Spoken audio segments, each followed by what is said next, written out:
Welcome, boys and girls. Costin here with a discussion about the Vampire Coast in Total War Warhammer 3 Immortal Empires. With the imminent release of Tides of Torment, I think it would be a good time for Creative Assembly to start looking into one of the naval-themed races, especially as they are going to release a naval-themed DLC. Now, I wouldn't necessarily expect Vampire Coast to be improved for Tides of Torment, but perhaps with a patch like 7.1, 7.2, hopefully sooner rather than later, Creative Assembly could give them a much needed update. And they do need it. Now, looking in the game, one of the problems that Creative Assembly will at least resolve for the sake of Tides of Torment is the ability of attacking cities via the sea. Because there's so many spots where you lose movement range or you can't land next to a settlement before you are able to attack it. And if I use the console command over here, you even have a problem if you do attack them, because for instance, if we attack this specific settlement, and then we establish a pirate cove, which is one of the campaign features for the Vampire Coast, we lose all of our movement range. So that is one of those things that Creative Assembly needs to improve on for the Vampire Coast. If the idea of the race is for them to be naval attackers, then they should do naval attacking. But that is something that they have stated they will be improving on with 7.0.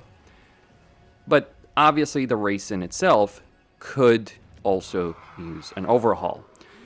One of the problems that Vampire Coast does have is the lack of uniqueness for Legendary Lords. They have some unique playstyles, like Noctilus benefits with Necrofex Colossi, and sea maneuverability, especially starting with the Galleon's Graveyard over here as a tier 1 settlement.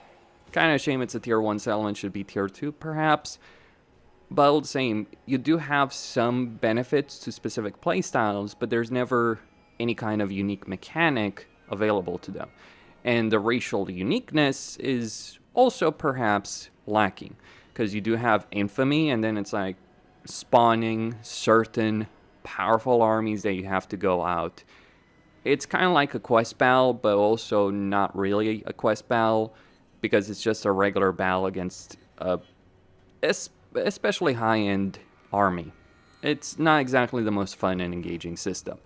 Then we have pirate offices, we have research, we have building tiers, unit tiers, the usual stuff when we're talking about reworks. Vampire Coast, I would say, suffers from the fact that they cannot increase hero capacity through regular settlements.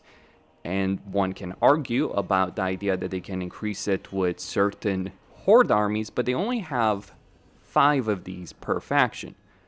And you can't confederate other factions, which maybe I'm of a wrong opinion on this, but I believe a pirate should get other pirates to join him, either by force or even through diplomacy, even though we're talking about undead.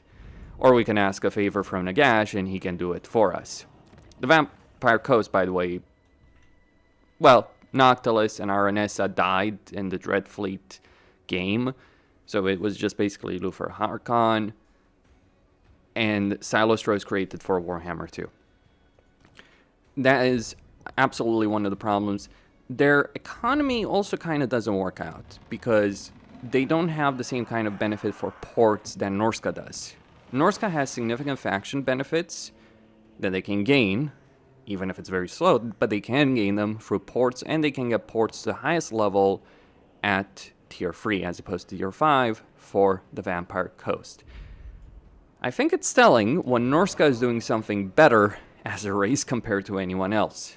Furthermore, you can't even really take a lot of these port settlements to begin with, because you need to establish pirate coves to increase your hero capacity for Morgul hunters and gunnery wights.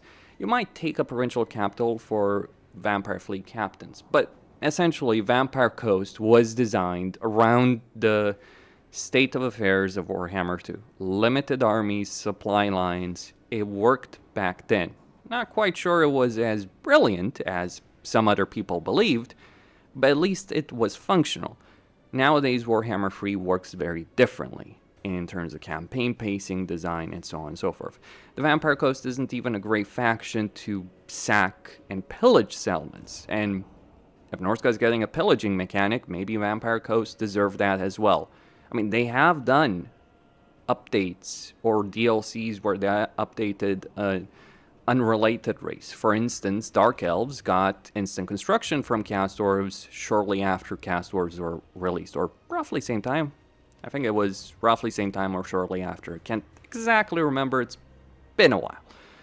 Still, it is one of those things Creative Assembly could do. Just, they're doing naval attacks for them, but also having an improvement in the way they approach settlements in general, not just via sea, but also land, could be a major benefit, because they should be raiders in a similar way to Norsca plans to be.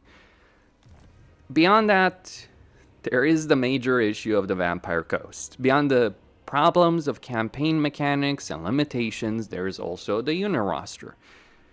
One is a fairly limited unit roster, so they haven't really gotten anything since then, since the launch of the game. Maybe the High Elf Sea Elementals would fit in. Certainly the Dreadworm or Undead Dreadworm would fit in if they were to make such a unit for them. A couple of other things, but yes, a lot of the unit roster is limited, and it isn't especially good either. These are zombies, vampire count zombies with guns or different weapons, but at their core, they're zombies. They're better zombies than regular vampire count ones are until you consider Gorst. They're very low leadership, low armor units that also have limited range. And if the idea is you have an undead ranged faction, you kind of need them to at least be great in range. The damage is there, but when you consider terrain features as well, different types of enemies, the fact that if you're playing a campaign you may end up being outnumbered, well, it doesn't quite work out. Ekeclaw has nukes. You don't have nukes. Well, you have army abilities, which are also not as great as the Dark Elf ones. Basically, any mechanic, anything that the Vampire Coast can do in terms of roster and campaign mechanics, other races can do better. Much better. Dark Elves are better at dominating the seas, ruling the waves, because they have a better unit roster and they actually do work better as raiders in a campaign situation. They're also much better at diplomacy than Vampire Coast. Skaven are better at setting up various settlements with undercities, which just goes to show you the kind of limitations they have. It's just about having a faction that's old. I think it should be cool. I think thematically it is cool. We could also talk about them not having their trailer music in the game, which I'm sure many people would appreciate hearing that during the middle of their battles. Also, a bit sad that the one race that should be good at sieges, because they're an artillery faction, they're actually not especially great at them. Because their units, the problem with undead units is that if they lack durability, then they'll start disintegrating in battle and you lose them. And usually speaking, you don't want to lose units. It can work for low tier stuff, but it's not just low tier stuff that shares this specific problem. Sure, rotting leviathans and necrosphinxes might be in a better situation, as well as depth guard, but there's also plenty of things that aren't so much in that situation. I mean, we can consider everything in terms of deck droppers, and we can also consider a bunch of the mainline range units, because zombie pirates with different weaponry doesn't quite work out, and nor do deck gunners, despite their superior range. They end up having those kind of problems. Solo cross improvements. Some of it is down to Creative Assembly, but this might be the one amusing case where it's actually not just on Creative Assembly. See, at one point, CA did intend to improve the leadership of undead units, and then the multiplayer community revolted.